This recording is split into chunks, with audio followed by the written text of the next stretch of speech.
Baby, read the fine print. I've got baggage and it's all Gucci. Don't get too attached to me.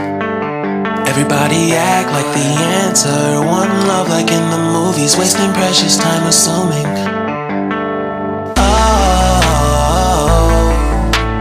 Oh, were we made to fall?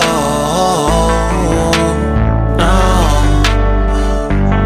I'm not lonely when solo and solely exploring what I am. Welcome back to guys. कैसे आप सभी लोग। तो आज की इस video में आपका स्वागत है। तो आज की इस वीडियो में हम जानने वाले पेपर प्रेजेंटेशन के बारे में, जो है कि आज का अगर मैं बताऊं तो अगर आप एवरेज स्टूडेंट हो तो आप टॉपर बनने में ज़्यादा देर नहीं लगेगी। मतलब कुछ ऐसे ट्रिक्स है जो कि बेसिक से है और आपको अगर आपको सब कुछ होने के बाद, मतलब आपका पेपर जो है लिखने के बाद आप जो है ये स्ट्रैटेजी फॉलो कर सकते हो।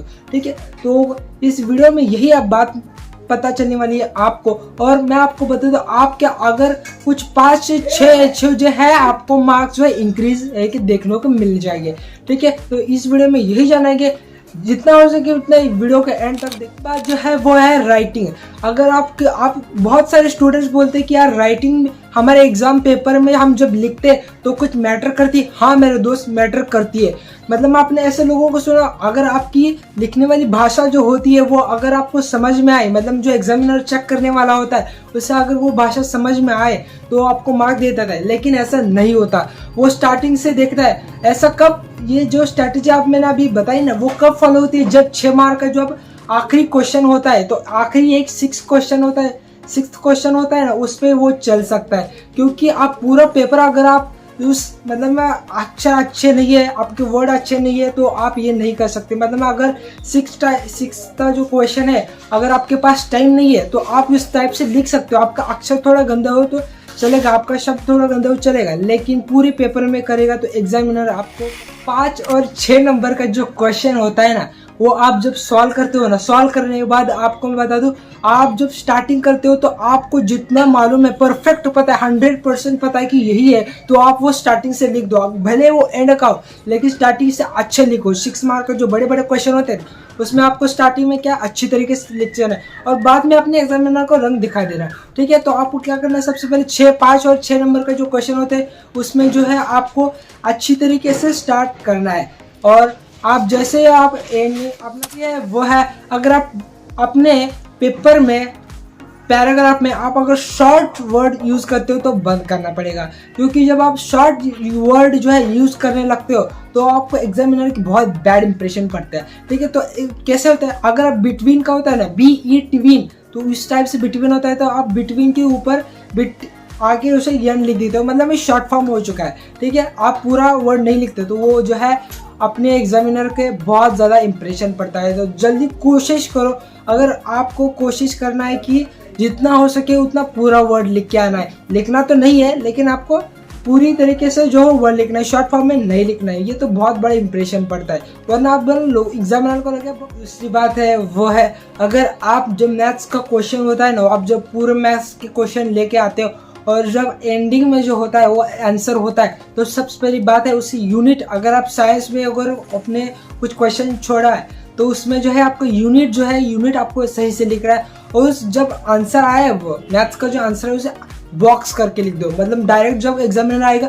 तो जल्दी से उस आंसर को देखेगा और आपको जो स्टेप्स है कुछ इधर उधर करके, अगर आपको कुछ स्टेप गलत हुआ ना तो भी वो सही मानकर आगे चलेगा। क्यों? क्योंकि वो आंसर सही था, और वो आंसर सही था उसके क्यों समझ में, क्योंकि आपने उसे बॉक्स किया। तो बॉक्स करने का भी बहुत ज़्यादा फायदा है। आप जितना हो सके उतना अपने वो बॉक्स से जो है लिखने की कोशिश करो। ठीक है, अगर ये हो गया मैथ्स का, लेकिन जो आप पैराग्राफ होते हैं 6 या 7 बड़े बड़े क्वेश्चन होते हैं, लिखना जो होता है बहुत ज़्यादा लिखना होता है, तो उसके लिए क्या करना है आपको मैं बता देता हूँ। आपको जो है अंडरलाइन करना है, कीवर्ड्स को अंडरलाइन नहीं करिए।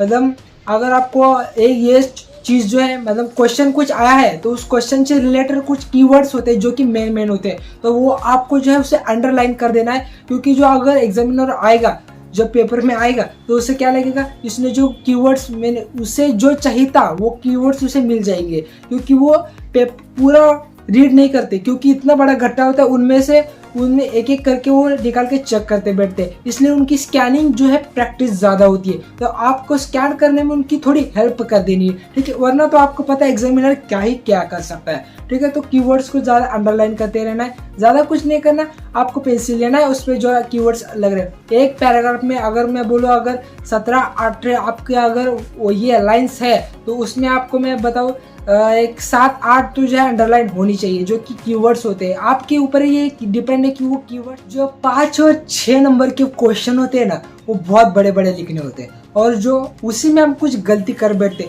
जब आप स्टार्टिंग में आपके हाथ में पेपर आए तो आपको सबसे पहले पढ़ते तो हो, लेकिन उसके बाद में जब आपको 6 नंबर का एक ऐसा क्वेश्चन आए जो कि आपको सब कुछ पता है उसके बारे में, तो आपको एक पेज लेना है। पेज लेने के बाद उसमें जो एक मोर इम्पोर्टेंट कीवर्ड होते हैं उसमें वो लिख देना है, लाइन से लिखते जाना, पूरी लिस्ट नहीं बनानी, 4-5 लिख के आप उसको देखकर बाद में आप उसे देखकर जो 6 मार्क के क्वेश्चन है वो आप लिख सकते हो। जितना हो सके उतना वो कीवर्ड्स देख के आपको ज़्यादा हेल्प मिलने वाली और आपका टाइम भी कंज्यूमिंग नहीं होने वाला है, ठीक है। तो ये एक बार जरूर से ट्रिक कर लेना। अगर 10वीं के 12वीं की JET नीट के पेपर बहुत ही पास आ रहे हैं तो ये ट्रिक्स और कुछ ऐसे ट्रिक्स होते हैं जो कि आपको फॉलो कर। अब जो है एरर इन वर्ड इन खाट, तो आप क्या करते हो, जब आपका एक सेंटेंस होता है तो उसमें अगर आप सेंटेंस देख पाते हो कि वो सेंटेंस कुछ गलत हो चुका है, कुछ स्पेलिंग मिस्टेक हो चुकी है, तो आप उसे क्या करते हो, ऐसा रगड़ते हो कि जब पान पलटे और दिखे तो वो सब कुछ फटा हुआ मिलता है,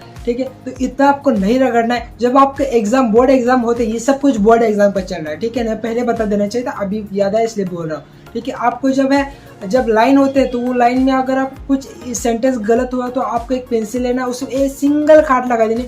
हो सके तो ज़्यादा आपको कुछ गुस्सा आ चुका हो और कुछ और हो चुका हो तो उसे दूसरी लाइन भी लगा सकते हो, लेकिन तीसरी लाइन अगर लगा हुआ है तो एग्जामिनर को लगेगा कुछ अलग ही टाइप का बंदा है, ठीक है। तो जिंदा हो सके उतना आपको जो है अंडरलाइन करने से पहले उसे जो है खाट मार दे।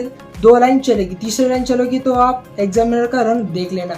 ऐसे एग्जाम्स होती है, दूसरी बात बता रहा हूँ, कुछ ऐसे एग्जाम्स होती है जो कि एक ऐसा क्वेश्चन होते हैं कि जिसमें आप पूरी मैकेनिकल, अगर आप मैकेनिकल का अगर आप लो तो उसमें डिप्लोमा की जो इंजीनियरिंग है उसमें अगर आप सोचोगे तो आपको एक ऐसा क्वेश्चन दिया है एक्सप्लेन इन वर्किंग प्रिंसिपल, उसमें तो डायग्राम निकालना पड़ता है, लेकिन एक कुछ ऐसे बात होते हैं जिससे एक्सप्लेन लिखा होता है, सिर्फ एक्सप्लेन, ठीक है। तो आपको सबसे पहले क्या है, उसके वर्किंग प्रिंसिपल नहीं लिखा होता है, सिर्फ एक्सप्लेन उसका जो नाम है वो लिख दे, फ्लोटिंग के अरेंजमेंट वगैरह कुछ भी हो जाए, ठीक है। तो आप अगर मैकेनिकल में हो तो आपको पता चलने वाला है, नहीं हो तो अभी बताने वाला हूँ, ठीक है। तो आपको जो है सबसे पहले आपको डायग्राम निकालते जाना है। अगर आपको वो ध्यान में आ रही है तो उसे डायग्राम निकालना है, और निकालने के बाद एक्सप्लेन बोला है ना, तो एक्सप्लेन बोला के बाद पूरी से एक्सप्लेन करना है। सबसे पहले उसके क्या पार्ट लिख देना है, पार्ट लिखने के बाद वो क्या वर्क करता है उसके देना है। एक्सप्लेन का मतलब यही होता है यार, ज़्यादा कुछ नहीं होता। आपको क्या करना है, ज़्यादा डायग्राम निकालना, वही देखकर कुछ कहाँ यूज होता है कहाँ नहीं होता वो भी सब कुछ लिख देना। स्टार्टिंग में अच्छा लिखना, बाद में अपना रंग दिखा। जो पहला जो होता है, पहला क्वेश्चन, दूसरा क्वेश्चन, तीसरा क्वेश्चन, उसमें क्या करना है, आपको जो एक्स्ट्रा का होता है ना वो लिख देना। अगर 6 है, मतलब समझ लो 7 है, तो आपको लिखा गया है कि 5, 6 सॉल्व करना है, तो आपको वो दोनों भी सॉल्व करेंगे, क्योंकि जो क्वेश्चन नंबर 1 और 2 है उसमें ज़्यादा गलती होती है, और ये होती रहती है यार, मैंने एक्सपीरियंस किया है, ठीक है। तो आपका क्या करना है, एक्स्ट्रा लिख के आना है, वो गलत तो वो गलत, वो सही तो वो सही, जो हो जाए देखा जाएगा। आपको एक्स्ट्रा लिख के आना है, बोर्ड एग्जाम हो यूटी हो उसमें लिख ही देना है, ठीक है। तो अब जो दूसरी बात है जो कि हर एक स्टूडेंट करना चाहता है लेकिन कर नहीं पाता, मैं आपको बता दूं, जो कुछ ऐसे स्टूडेंट्स हैं, कुछ मतलब सभी है, लेकिन जो है स्टूडेंट मुझे पूछने लगता है कि यार हम एग्जाम में कॉपी करने चाहिए कि नहीं। हाँ गाइज, आप कॉपी करोगे तो चल सकता है आप जब एग्जाम में, ठीक है। तो मैं आपको बताना चाहता हूँ कि अगर आप एग्जाम में कॉपी करते हो तो अच्छा है, लेकिन आप अगर एग्जाम में कॉपी करके अगर आप पास हो जाते हो, पास होने के बाद आप सब कुछ हो जाए, आप अपना डिप्लोमा कंप्लीट कर लेते हो कॉपी करके, लेकिन आप जब कंपनी में जाते हो इंटरव्यू के लिए, तो जो इंटरव्यू लेने वाला होता है वो पहली दम में आपको समझ लेता है कि ये कॉपी करके पास हुआ है, आपको बताने की जरूरत भी नहीं हुई। तो सो गाइज, आपको बताना चाहता हूँ कॉपी नहीं करना है, ये सिर्फ जोक के लिए था, ठीक है। तो आपको जितना हो सके उतना, आपको जितना आता है उतना पेपर में आपको 100% दे के आना है, जो होगा देखा जाएगा। जितना हो सके उतना आपको पेपर में 100% देना है, और आपका खाना थोड़ा कम करके जाना है आपको स्टडी में, नहीं तो आपके भेजे में क्या आ सकता है ये आपको भी पता है। ठीक है, तो वीडियो यहीं पे एंड करते, मिलते हैं भी नेक्स्ट वीडियो में ऐसे स्टडी टिप्स के लिए। चैनल को सब्सक्राइब करो, नए हो तो चैनल को सब्सक्राइब करो, वीडियो को लाइक करो। ठीक है, तो अभी जो है मैं जा रहा हूँ। ठीक है, तो वीडियो यहीं पे एंड करते हैं, मिलते हैं अभी नेक्स्ट वीडियो में कुछ ऐसे ही। अब अगर आप स्टडी के लिए हो गई ये वीडियो, अब लाइफ के लिए होने वाली। ठीक है, तो और एक बात मैं बताना चाहता हूँ आपको, ये जो मेरी फीस थी, ये वाली फीस थी, इसके बचे हुए हैं। ठीक है, तो मैंने पोस्ट डाला था इंस्टाग्राम पर भी, लेकिन ये बताना बहुत जरूरी था। ये देख रहा हूँ कितने छोटे छोटे, इसे कब मरेंगे यार मुझे नहीं पता, लेकिन मैंने जितना हो सके 100% जो पारूंगा। इस टाइप से आपको एक फोकस रखना है अपने एग्जाम के। ठीक है, तो जितना हो सके 100% दे के आना है एग्जाम में, डरना नहीं है, या पार हो जाता है। ठीक है, तो मिलता है भी नेक्स्ट वीडियो में, बाय बाय, सी यू।